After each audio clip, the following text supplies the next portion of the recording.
რთული არ იყო ჩემთვის მთავარი მომოტივირებელი ძალა. ბიზნესის კეთებისას მაგას მივხვდი რა, იმიტომ რომ ვიცოდი რომ ეს საქმე რომ გამეგრძელებინა რას ვაკეთებდი ძალიან დიდ ფულს ვიშოვიდი. ანუ ძალიან დიდი პოტენციალი ქონდა ამ ბიზნესს და ჩინეთთან საკმაოდ იმდენად მჭიდრო კავშირები მქონდა და იმდენად კარგ პარტნიორებს ვიცნობდი იქ, რომ შესაძლებელი იყო რამდენიმე წელში ეს ყველაფერი ძალიან დიდ თანხებში გადათარგმნილიყო.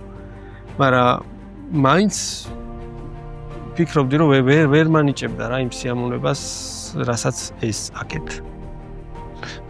რეალურად ბიზნესსაც აკეთებდი, ვაჭრობა, ხო? ვაჭრობაში ყიდულობდი ჩინეთში პროდუქციას, მთელი ლოგისტიკა მისი ჩამოტანის, მისი გამბაჟება, ლოკაციებზე მიტანა, კლიენტებთან ურთიერთობა და ასე შემდეგ. და როგორც ხვდები, შემოქმედებით